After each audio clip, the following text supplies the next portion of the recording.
This beautiful dark-skinned sister, like my grandfather on my paternal side, that blue-black, velvety. She was upset with her enslaved ancestors. She was upset about her ancestors during her enslavement because they hadn't presented themselves or made themselves more presentable to the slave monster so that they would be raped so that she would be lighter.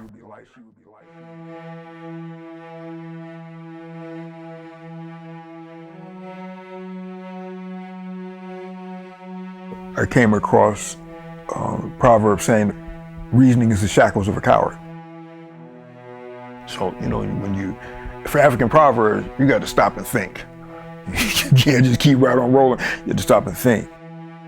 And I'm saying, okay, that's where we have professional Negroes whose job it is to come up with so many excuses as to why something can't be done that it doesn't get done. So you spend days and days and days, weeks and months and years reasoning why it can't be done. And I need to clarify that because in the Rasta community, reasoning is a positive thing. You're having a conversation because you're trying to reach a higher level of understanding. Your reason, to me, really describes our mental side in terms of the thinking process where we've come to the point where we're using European logic, we're using Machiavelli to interpret the world. We're African, but we're using their reasoning, European reasoning, your reason to understand what's going on. If somebody's walking down the street and they're talking to themselves and they're fighting in the wind and they're hollering and screaming, and we say that person's crazy. But if we're thinking out of the mind of Europeans, that's seen as normal. That's insane. If you're not thinking out of your own mind, if you're in hate of your own ancestors, nobody does this. Nobody's running away from their traditions. And any people who's come to power, they've always kept their traditions close.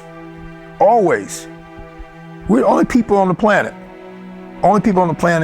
who are in hatred of our traditions, who are in hatred of our ancestors.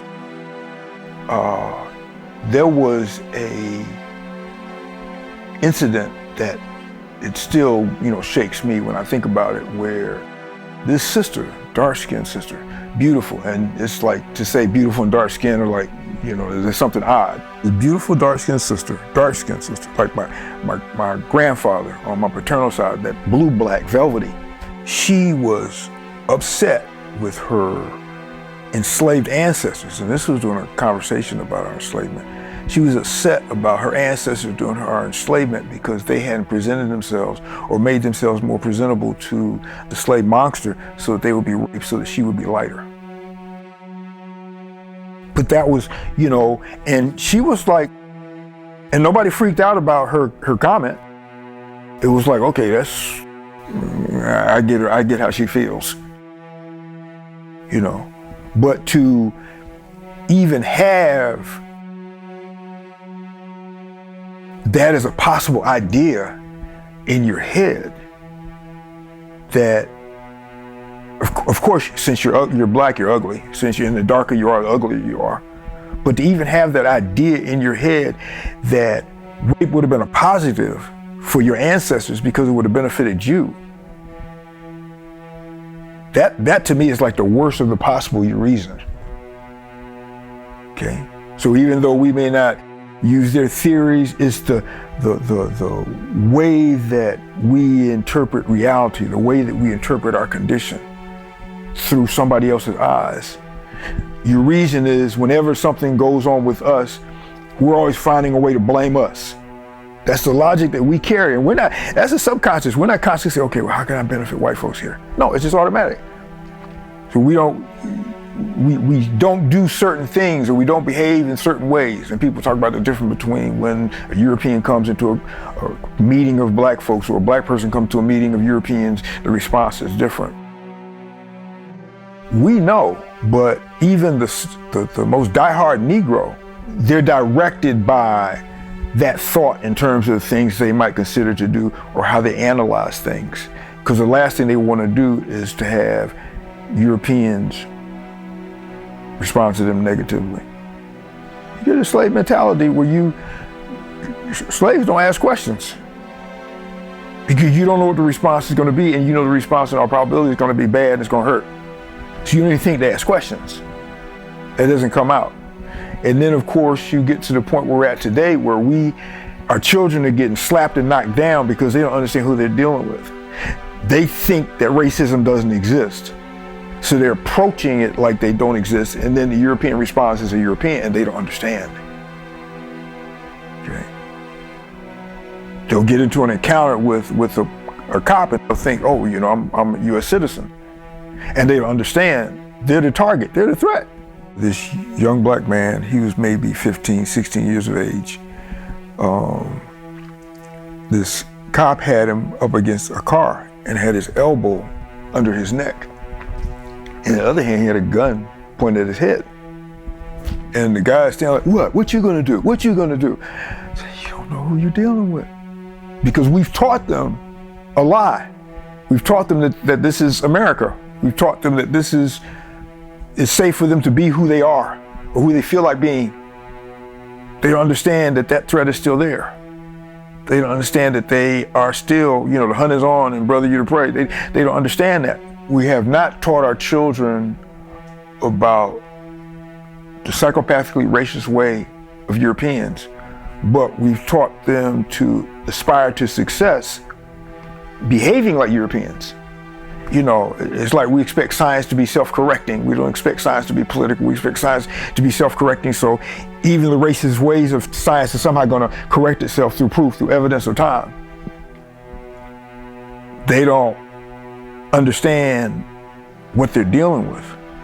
And it's hard to explain to people because as the attrition of those who want to challenge the system occurs, as more and more of them fall by the wayside and more of what remains is user-friendly for Yoruba, for Europeans, they don't understand this process that's going on.